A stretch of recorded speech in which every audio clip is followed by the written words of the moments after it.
क्या आप जानते हैं कि नासा का स्पेस सेंटर ह्यूस्टन से 20 मिनट की ड्राइव पर वाक़ है। ये सेंटर इंसानी तारीख का सबसे बड़ा साइंसी मौजज़ा कहलाता है। इसे अमेरिका के सदर आइजन पावर ने 1958 में तामीर करवाया था। नासा का मकसद खला की तहकीक करना था। नासा ने पायनियरोन के नाम से 1958 में पहला खलाई मिशन रवाना किया। ये मिशन ज्यादा कामयाब न हो सका। नासा ने इसके बाद 71 खलाई मिशन रवाना किए और आखिरकार 1969 में अपोलो 11 चांद पर उतरने में कामयाब हो गया। चांद गाड़ी में दो खलाबाज नील आर्मस्ट्रांग और एडोन बिस सवार थे। नील आर्मस्ट्रांग इस दुनिया का पहला इंसान था कि जिसने चांद पर कदम रखा। यूं चांद पर पहुंचने का इंसानी ख्वाब पूरा हो गया। ये इंसानी तहजीब और तारीख का मुहैयर अल अकूल वाकया था और शायद यही वजह है कि ये वाकया हमेशा हमेशा के लिए तारीख का हिस्सा बन गया। नासा ने इसके बाद 6 मिशन चांद पर भेजवाए। इनमें अपोलो 13 भी शामिल था। ये मिशन 11 अप्रैल 1970 को भिजवाया गया था, लेकिन चांद के करीब पहुंचकर चांद गाड़ी का ऑक्सीजन टैंक फट गया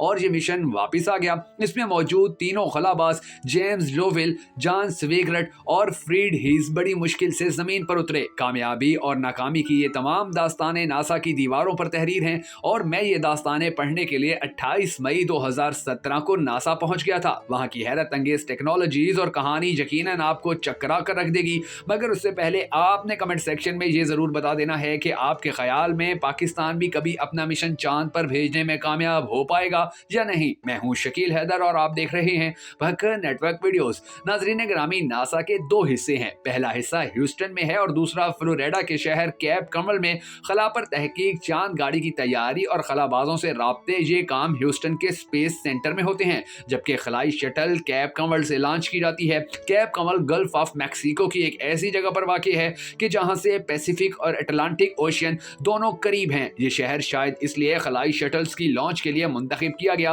कि अगर खुदा ना ख्वास्ता शटल गिर जाए या इसे कोई हादसा पेश आ जाए तो ये शहरी आबादी पर गिरने के बजाय गल्फ ऑफ मैक्सिको, अटलांटिक या पैसिफिक ओशियन में गिरे और यूं लोग और नासा दोनों बड़े नुकसान से बच जाएं। आपको ये सुनकर भी हैरत होगी कि नासा आम आवाम के लिए हमेशा ओपन रहता है। आप कोई भी हैं और आप किसी भी मुल्क से ताल्लुक रखते हैं, आप टिकट खरीद कर नासा का दौरा कर सकते हैं। नासा के स्पेस सेंटर के 3 हिस्से हैं। पहले हिस्से में स्पेस शटल्स नजर आती हैं। आप जो ही नासा की इमारत के सामने पहुंचते हैं, आपको बोइंग 777 और इसके ऊपर खलाई शटल नजर आती है। ये शटल वो अपोलो 13 है कि जो 1970 में समंदर में गिर गई थी।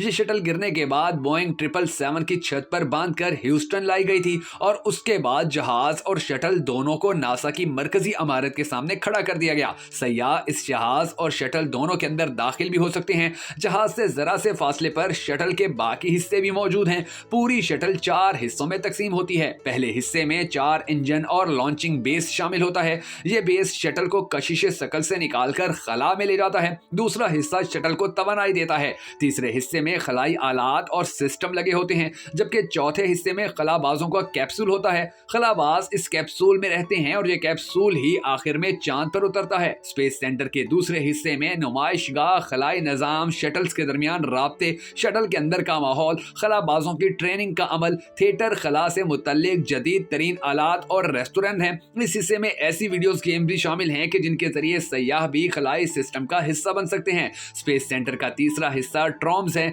ये ट्राम्स ब्लू और रेड कहलाती हैं। रेड ट्राम्स सयाहों को उस कंट्रोल रूम में ले जाती है कि जहां से सारे अपोलो मिशंस कंट्रोल होते थे। ये कंट्रोल रूम खलाई साइंस की मुकद्दस तरीन जगह है। खलाई साइंस के तालिब इल्म इस कमरे की उतनी ही इज्जत करते हैं जितनी इज्जत पादरी वेटिकन सिटी को देते हैं, जबकि ब्लू ट्राम्स सयाहों को खलाबाजों के इस सेंटर में ले जाती है जहां कशिश शकल को सिफर करके उन्हें खला में चलने की ट्रेनिंग दी जाती है। यहाँ का कंट्रोल रूम और थिएटर 1966 में बना और अब तक जूं का तू है। थिएटर की कोई चीज तब्दील नहीं हुई, हत्ता के फोन और कारपेट भी पुराना है। नासा ने कंट्रोल रूम के लिए 1965 में कंप्यूटर इजाद कराया था। कंट्रोल रूम के नीचे कमरे जितने 8 बड़े कंप्यूटर हैं। ये 8 कंप्यूटर मिलकर सिर्फ 9 GB का डाटा स्टोर कर सकते हैं। कंट्रोल रूम की दीवार पर अमेरिका का वो झंडा भी लगा लगा है जो नील आर्मस्ट्रांग ने 24 जुलाई 1969 को चांद पर लहराया और उसके साथ खड़े होकर तस्वीर बनाई थी। फिर वो उस झंडे को लपेटकर वापस ह्यूस्टन ले आया था। हॉलीवुड ने अपोलो 13 पर फिल्म बनाने से पहले इस पूरे कंट्रोल रूम की पैमाइश ली और बाद में स्टूडियो में असल कंट्रोल रूम जैसा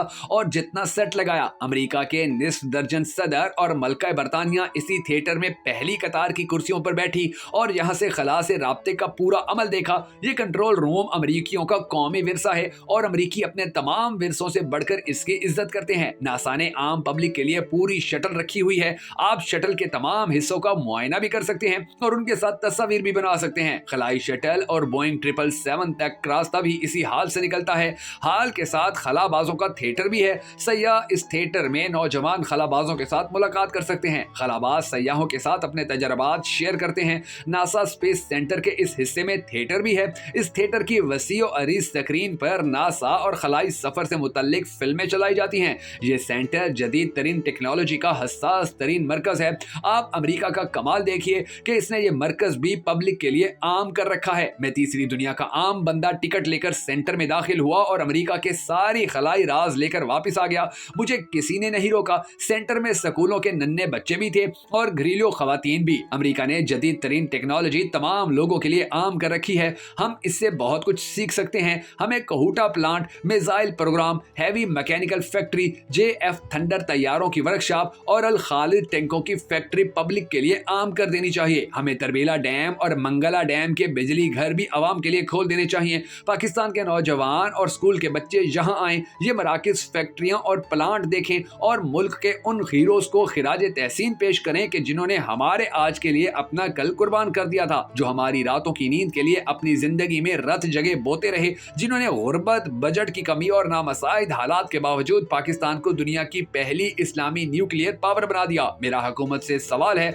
कि हम ये तजर्बा गाहें, ये सेंटर अवाम के लिए क्यों नहीं खोलते? हम आज भी इसी जगह पर क्यों खड़े हैं जिसमें नहर के पुल पर नोटिस लगा होता है कि खबरदार यहाँ तस्वीर बनाना मना है? हम कब ग्रो अप होंगे? हम कब नासा की तरह अपने इदारे अवाम के लिए आम करेंगे? दोस्तों, अगर आपको हमारी ये वीडियो पसंद आई हो तो हमें सपोर्ट करने के लिए इसे शेयर जरूर कर दीजिएगा।